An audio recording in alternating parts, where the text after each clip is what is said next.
Good evening, I'm Hafiz Marzuki. Our top stories for tonight. China and the US agree to push for a truce extension. And Thailand accuses Cambodia of its second ceasefire violation. All that and more coming up on AWANI International.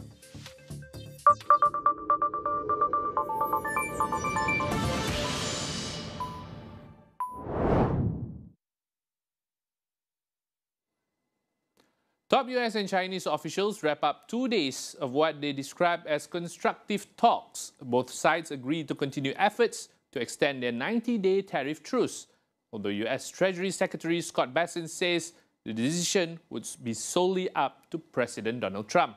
Bessent said the latest meeting built on the progress of previous discussions in Geneva in May and London in June. He also made clear that the US doesn't want to decouple from China.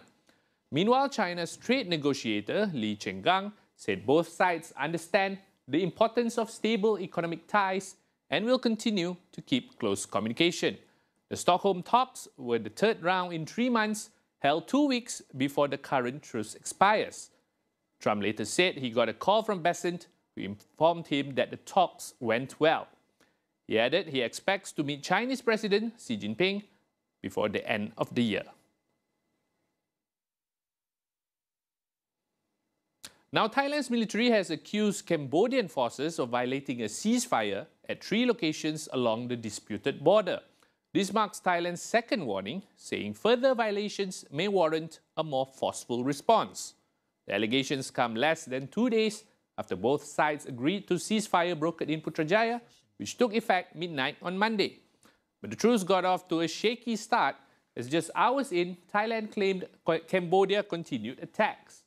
However, Cambodia has denied breaking the agreement. The clashes mark the deadliest conflict between the neighbors in over a decade, leaving at least 43 dead and displacing over 300,000 people on both sides. We have more after the break. Stay tuned.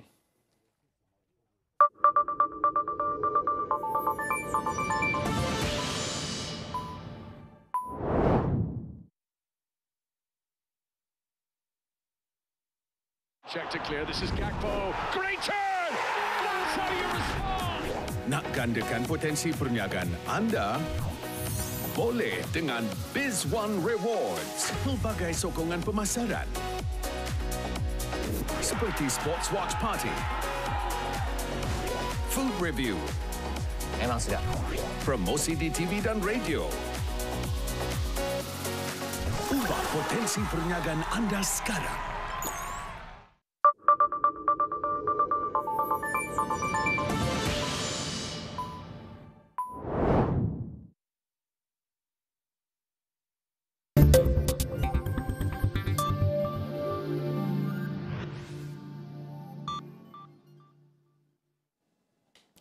The Jakarta Declaration on Human Fraternity has officially been adopted today, the capital city of Indonesia. The declaration emerged from a global conference drawing inspiration from the 2019's Abu Dhabi document on human fraternity. Now, to know more about the details, let's hear from Astro AWANI's correspondent, Farhan Hakimi in Jakarta.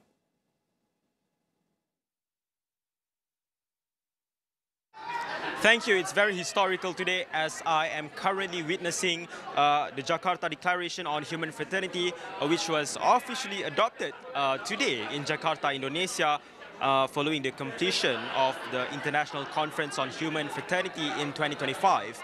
And the declaration opens with a preamble recognizing the urgent need for unity in a world fraught with division, affirming that human fraternity is not an abstract ideal, but a lived necessity, one that calls for collective responsibility, moral courage, and shared action. It is guided by the principles of dignity, justice, compassion, and coexistence, and draws inspiration from the Abu Dhabi document on human fraternity for world peace and living together in 2019. The signatories pledge to uphold the spirit of fraternity in all communities, policies and institutions, establish enduring partnerships between governments, civil society, academia, faith institutions, media, and the private sector to champion peace. Russia says it has taken note of US President Donald Trump's shortened deadline to end the war in Ukraine, but says its military operation will continue. On Tuesday, Trump cut Moscow's 50-day deadline to just 10 days, starting immediately. Earlier today, Trump said he's not worried about Russian sanctions impacting oil prices, vowing to boost domestic output to offset any shock. While he's previously spoken of good ties with Russian President Vladimir Putin, Trump has grown frustrated with Moscow's refusal to agree to a ceasefire. On Monday, he said he was not interested in speaking directly to Putin. Ukrainian President Volodymyr Zelensky, meanwhile, welcomed the shift, calling Trump's stance clear and tough. He also stressed that sanctions are crucial to ending the war. Dmitry Medvedev, deputy chairman of Russia's Security Council, also warned that Trump is playing the ultimatum game and that each new threat pushes the world closer to war. US President Donald Trump says imports from India will now face a 25% tariff ahead of the August 1st deadline. Trump also says that tariff's deadline will not be extended and has signaled dozens of other countries that will face a new baseline tariff level of as much as 20%. India is one of the top sources of imports for American consumers and companies, with nearly $90 billion of goods flowing in from India last year. Total bilateral goods trade reached $129 billion in 2024, with India recording a surplus of nearly $46 billion. The announcement comes ahead of a Friday deadline for countries to negotiate new trade terms that Trump also said on Wednesday stands strong and will not be extended.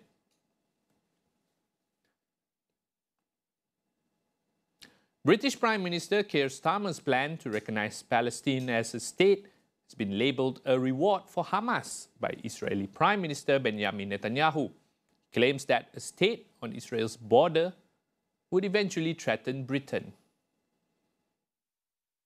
Starmer announced he would move to recognise a Palestinian state at a United Nations meeting in September, unless Israel takes steps to address the Gaza crisis. Those steps include agreeing to a ceasefire, allowing the UN to resume aid supplies, and committing to a long-term peace plan that delivers a two-state solution. Around 140 countries already formally recognize a Palestinian state, with France pledging last week to do the same at the September UN meeting. Now in Gaza. The International Monetary Fund has raised China's 2025 growth forecast to 4.8%, up from 4% in April. The IMF cites stronger than expected performance in the first half of 2025 and a sharp drop in US-China tariffs. A key driver, it said, was the trade deal struck in May that eased trade tensions and lowered tariff rates. China's 2026 outlook was also lifted by 0.2 points at 4.2%. Beijing recently posted 5.2% growth in Q2, but analysts caution headwinds ahead for the export-heavy economy. The IMF's upgrade came as China and the US agreed in Stockholm to push for an extension of their tariff truce. The IMF also projected higher tariffs to stay on hold for all countries, even after the tariff deadlines pass. Globally, the IMF now projects 3% growth in 2025 and 3.1% in 2026, both slightly higher than April estimates. It also upgraded growth for emerging markets to 4.1%, up from 3.7%, but warned that trade tensions remain a major risk. A powerful 8.8 magnitude earthquake has struck eastern Russia, hitting near the Kamchatka Peninsula early on Wednesday. It's believed to be one of the strongest earthquakes ever recorded. Kremlin confirms there are no casualties, but images from Russia's Far East show destroyed buildings, flooded ports, and officials evacuating residents. Tsunami waves earlier reached US shores, including Hawaii and Northern California, as well as in Japan, with millions ordered to evacuate. But most tsunami warnings have now been downgraded to an advisory.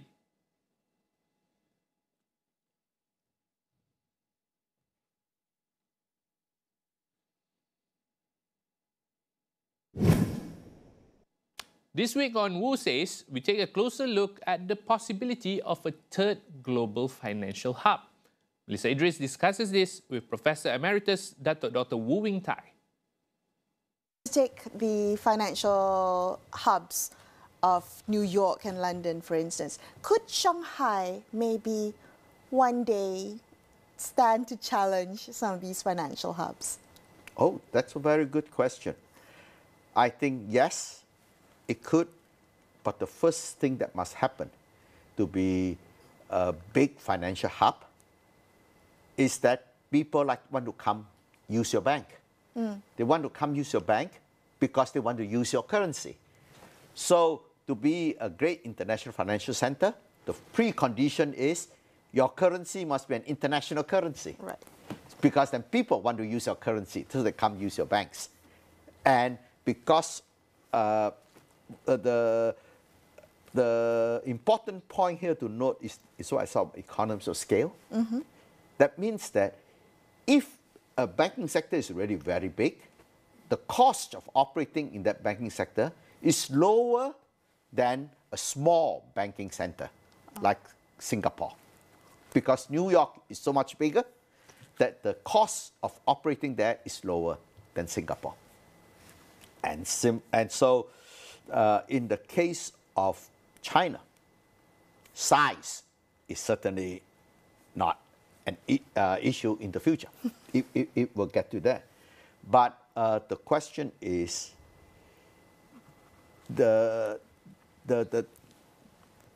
so economies of scale is important. There's one important fact to realize is that if we believe in what I say about economies of scale, in the end, there should only be one currency.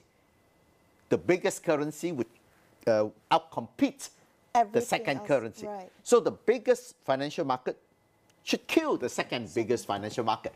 So why is there London and New York? There should only be one if economies of scale is true. Yeah. The reason that it doesn't happen is because operating is because of geography. Operating at night is more expensive than operating in the day. Okay.